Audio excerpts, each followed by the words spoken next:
বাড়ির বউ বলা নেই কওয়া নেই চললো, আর বউ ভাকেও বলিহারি চাই।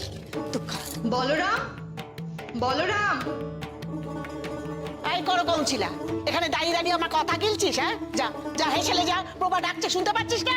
আমি যাচ্ছি। যাওছি। দিদিমা থাক থাক থাক বাচ্চা থাক। অজিত, কিছু তো খেয়ে গেলে না, শুধু মুখে বাড়ি থেকে চলে যাচ্ছ। একটু শুকনো খাবার আছে, গাড়িতে যেতে যেতে খেও। শুধু মুখে কি বলছেন মাসিমা? কাল রাতে এত ভালো খেয়েছি, আমার তো এখনো মুখে লেগে আছে, খিদেই পাচ্ছে না। আপনি আবার এত ভোরবেলা উঠে এসব করতে গেলেন কেন? এই তো তোমার মজার কথা উচিত, খাবার দাবার সঙ্গে। ওই তো ঠিক আছে, বেশ। শোনো, পৌঁছে কিন্তু অবশ্যই চিঠি দেবে। হ্যাঁ মাসিমা, বিবাহ তৈরি হয়েছে? হ্যাঁ। প্রভায়ের পর কিন্তু দেরি হয়ে যাবে। ওকে সরলা, সরলা, যাও মা, বিবাহকে ডেকে নিয়ে এসো। হ্যাঁ। দেখো বাচ্চা, বৌমাকে সাবধানে নিয়ে যেও। বৃহস্পতিবার বাড়ির বৌমাকে বাইরে পাঠানো এ আমি তোর কাছ থেকে শিখলাম প্রভা। পরিবারের তো একটা মঙ্গল অমঙ্গল বলে ব্যাপার আছে নাকি? যাকে তুই যা ভালো বুঝিস কর, এখনো সময় আছে, ভেবে দেখ। কিচ্ছু হবে না পিসিমা, এখন বেরোনোর সময় এসব কথা নাই বা বললেন। বলরাম, বলরাম, এই যে মা, নাড়ু তক্তি সবু অছি। গাড়িতে তুলে দে যা। সরলা, মেজ বৌমাকে নিয়ে এসো। ওরা আসছে মা। বলরাম দা, বিভার ব্যাগ এটাও গাড়িতে তুলে দাও।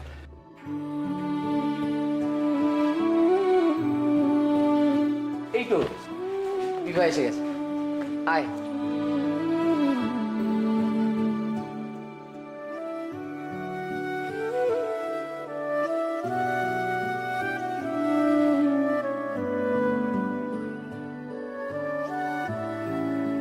মেজো বৌমা, এবার এগো, আর দেরি করো না।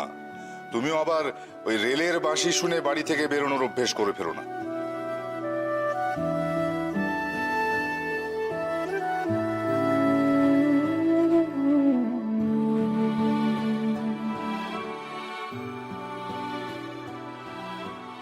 সাবধানে থেকো ছোট দাদা। যেতে তো আমারও মন চাইছে না, তবু যেতে তো হচ্ছেই। বলো, যাওয়ার আগে তোমার হাসি মুখটা দেখে গেলে ভালো লাগতো।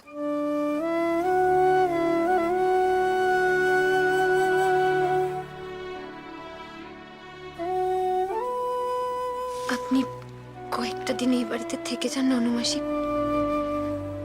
ছোট দাদা এখন খুব চঞ্চল হয়ে উঠেছে। আমি জানি না ওখানে গিয়েও কিভাবে আমি শান্তিতে থাকতে পারবো। ছোট দাদাকে সাথে করেই নিয়ে যেতাম, কিন্তু জানি এই মুহূর্তেও কটক ছেড়ে কোথাও যাবে না। তাই আর এই বিষয়ে ওর সাথে কোনো কথা বলিনি। থাকুন না কটা দিন এই বাড়িতে। চিন্তা করো না বিভা, আমি আছি এখানে। দেখেছো পিসি দিদা, বিভা কেমন মধু ঢেলে কথা বলতে পারে। ওটাই তো কাল হয়েছে, আর তোর মা তাতেই ভুলেছে, বুঝছিস না?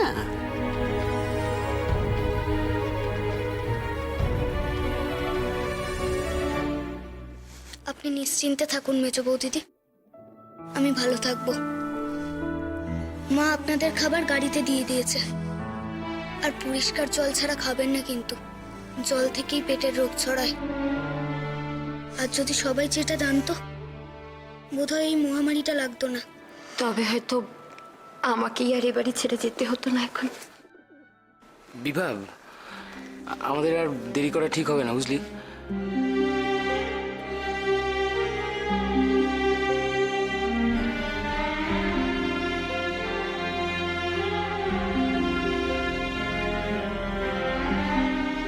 থাক থাক মা, সাবধানে এসো।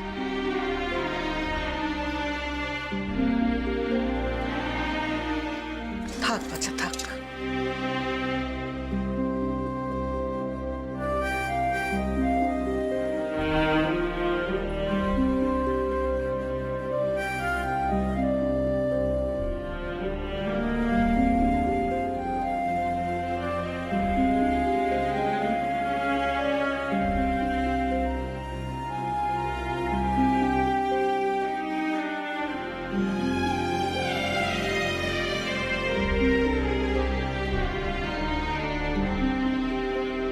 কেন তুমি কথা শোনো না বিভা?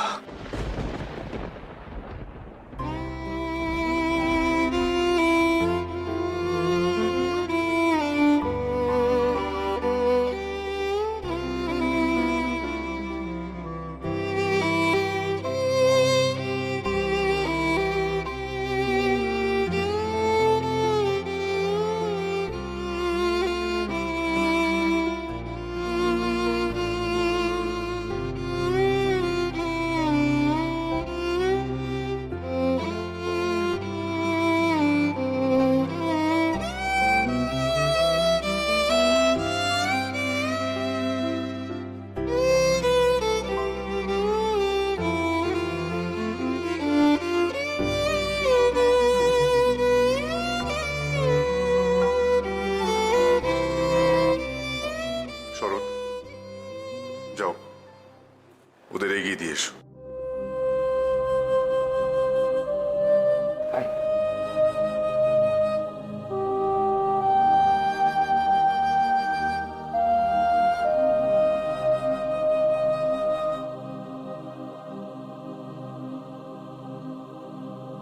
দুর্গা দুর্গা।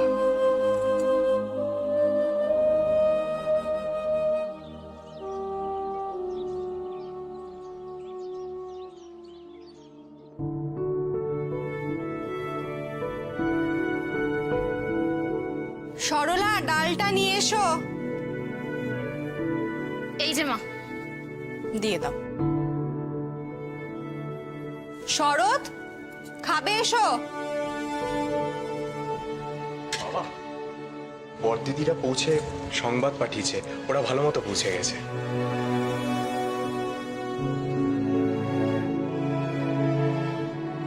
তা হ্যাঁ রে শরৎ, এতক্ষণ ডাকঘরে বসেছিলি কি কারোর পৌঁছানোর সংবাদের অপেক্ষায়? বড়দাদা, না মানে বিভা তো সদ্য গেল, তাই বলছিলাম আর কি। যাক বাবা, মেয়েটা ভালোই ভালোই পৌঁছে গেছে, এই ভালো। এখন বিভাবতীও ভালোভাবে পৌঁছে গেলে ভালো হয়। আর সে কি পৌঁছানোর খবর দেবে রে মা? বাপের বাড়ি গিয়ে আমাদের কত যে মনে রেখেছে সে আমার খুব ভালো জানা আছে।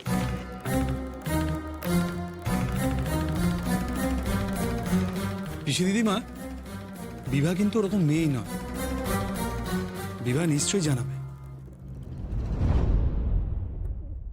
বাবা, আজ মনে হচ্ছে নিরামিষ ঘরের ভালো কিছুই বরাদ্দ আছে আমাদের কপালে। তাই নাকি অনুপমা? এই একটু ডাটা চচ্চড়ি করেছিলাম, আপনি ভালোবাসেন তো। সরলা, সবাইকে একটু দিয়ে দাও না।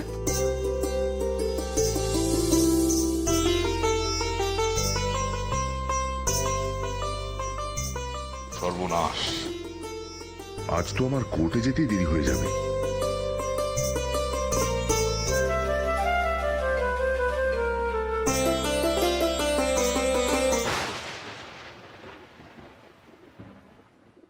অনুপমা, তোমার সঙ্গে কি সুভাষের কথা হয়েছে? না জামাই বাবু, আসলে বিভা যাওয়ার পর থেকে শুভের মনটা সত্যি খুব খারাপ। আমি ওর সাথে ঠিক সময় মতন কথা বলে নেব, আপনি চিন্তা করবেন না। বেশি দেরি করুন অনুপমা। স্বদেশীরা আগে সভা টবাব দিয়ে থাকতো, এখন ওরা কাগজ ছাপিয়ে পথে ছড়িয়ে রাখছে, জনে জনে জানান দেবে বলে।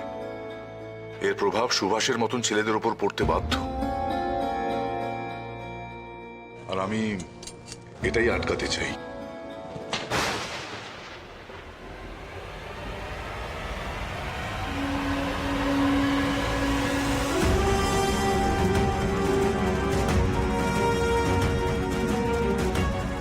এই নাও হ্যান্ডবিল, পড়ো। এটা তো আমাদের কাগজ, এখানে কি করে এলো?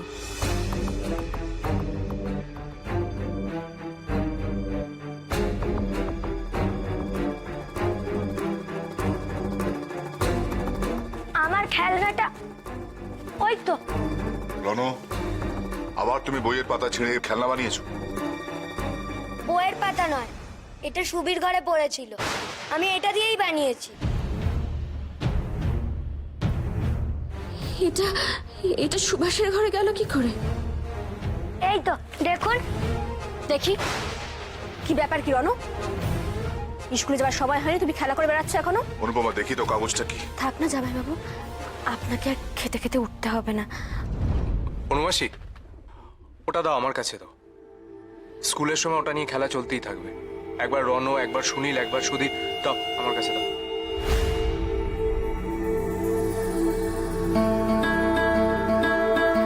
কিছু না জেনেই তুমি আজ আমায় বাঁচালে শরৎ। মামা বাবু, তুমি আমার সাথে চলো তো। সারা দিন শুধু খেলা। মা, আমি ওদের সবাইকে তৈরি করে স্কুলে পাঠানোর ব্যবস্থা করছি। চলো।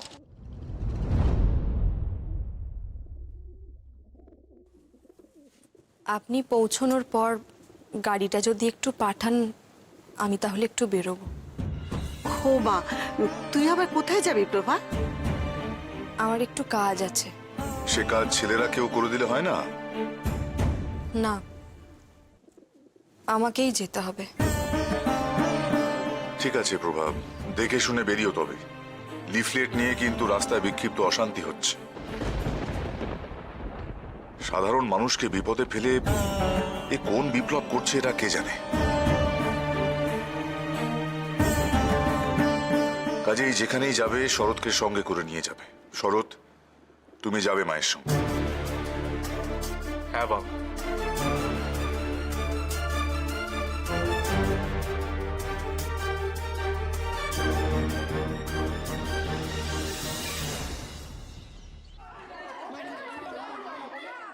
জানো চারু, আমার নতুন দাদা বলল যে এই মহামারীটা লাগলো না, সেটার মূল কারণ হচ্ছে খাবার জল।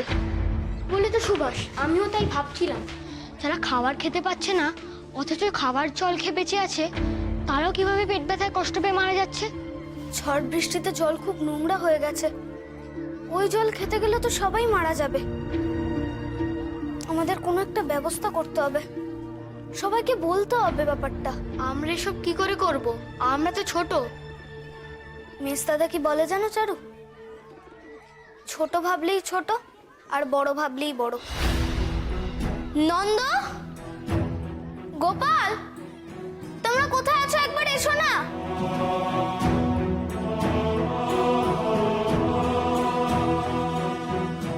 বলো সুভাষ। আমাদের স্কুলে অনেকেই পেটের রোগে আক্রান্ত। চারপাশে কি হচ্ছে দেখছো তো?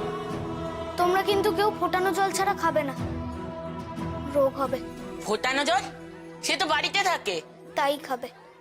এই সেরেছে। তাহলে যতক্ষণ মানুষ বাড়িতে থাকবে ততক্ষণই জল খেতে পারবে। আর পথে ঘাটে বেরোলে তার জল পিপাসা পেলে সে আবার বাড়ি আসবে।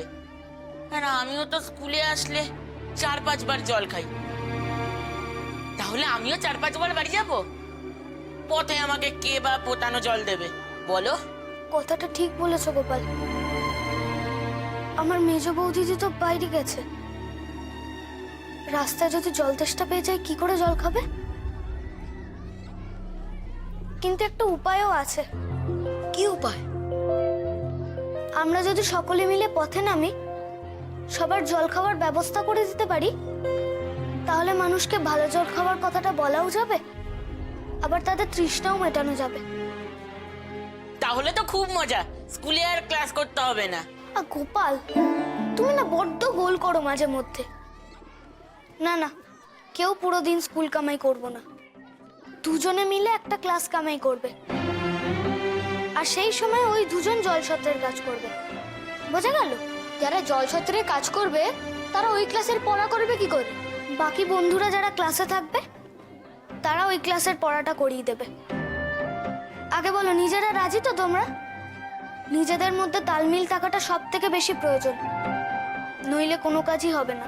আমি রাজি। ক্লাস না করতে হলে আর যা যা করতে হবে সবেতে আমি রাজি। উফ গোপাল, মানে তুমি সত্যি? দাদা তুমি? তোর মেজ বৌদিদি চলে গেছে বলে তোর খুব মন খারাপ না? আমার সাথে চল, একটা জিনিস দেখাচ্ছি, তোর মন ভালো হয়ে যাবে, আমি কথা দিচ্ছি। কোথায়? কি দেখবো?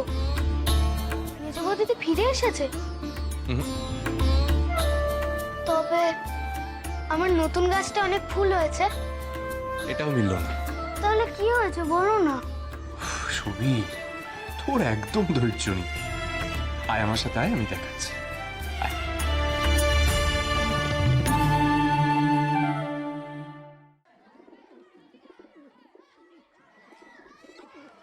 এ তো আমাদের স্কুলের হোস্টেল, এখানে কেন আনলে? চল না, দেখবি, আয়।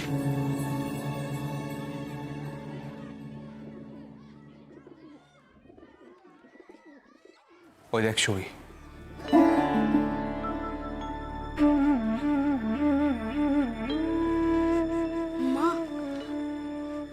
মা তুমি?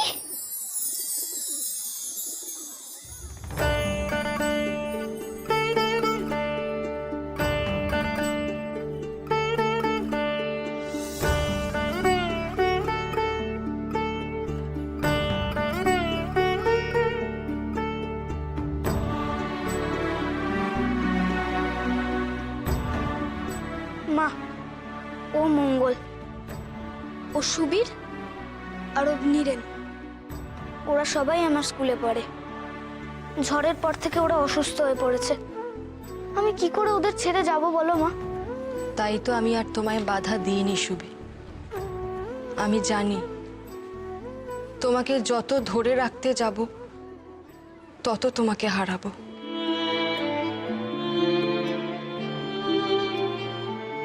যার এক কথায় সব বন্ধুরা এগিয়ে এসছে, তার মা হয়ে আমি কি করে ঘরে বসে থাকবো বলতে পারো? তোমার সুবি কোনো খারাপ পথে যায়নি মা। ও কেবল অসহায় মানুষগুলোর পাশে দাঁড়াতে চেয়েছিল। তাই জন্যই তো আমি এখানে এলাম শরৎ। আমার এই ছেলের ডাকে একদিন সারা দেশের মানুষ পথে নামবে। আমি না হয় সে পথের সূচনা করলাম।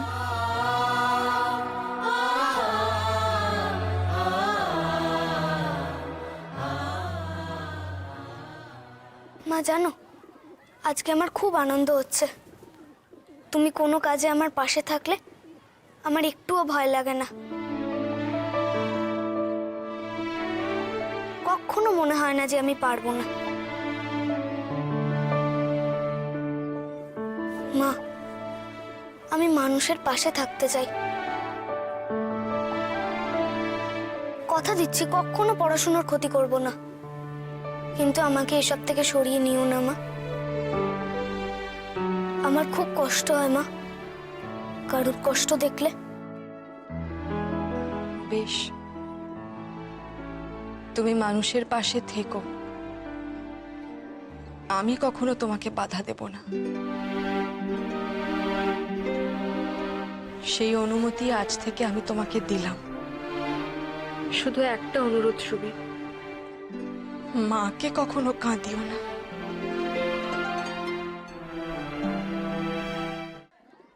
আর কষ্ট দেব না তোমায় মা। এবার দেখো মা, তোমার সুবি কি করে। তুমি কি করবে সুভাষ?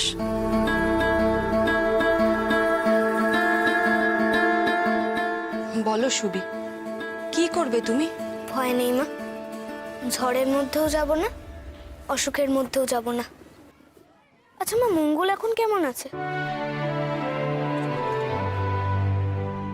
জ্বরটা অনেকটাই কমে গেছে। তোমাদের হেডমাস্টার মশাই ডাক্তারবাবুকে নিয়ে এসেছিলেন, ওষুধ দিয়ে গেছে। মঙ্গল খুব তাড়াতাড়ি সুস্থ হয়ে যাবে।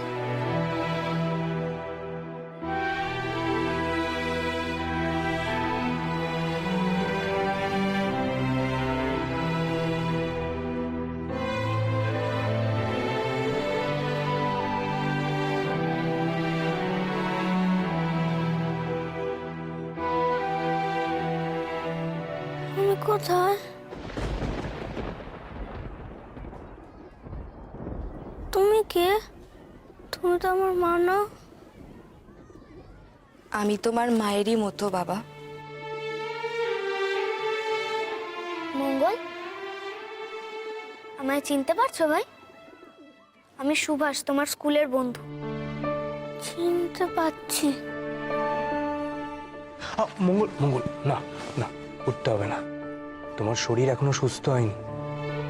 কি হয়েছে আমার?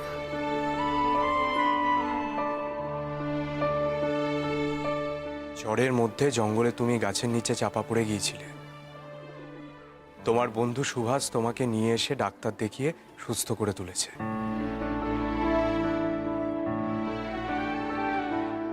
মনে পড়েছে ঝড়ে আটকে পড়েছিলে?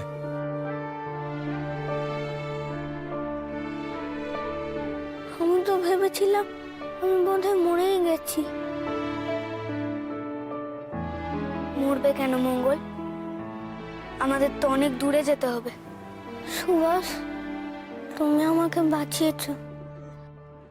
তোমার ঋণ আমি কোনোদিন শোধ করতে পারবো না। ঋণ নয় ভাই, এটা আমার কর্তব্য। সুস্থ হয়ে ওঠো তাড়াতাড়ি। যে দেশে আমরা জন্মেছি সেই দেশ মায়ের কাছে আমাদের অনেক ঋণ। সেই ঋণ শোধ করতে হবে আমাদের।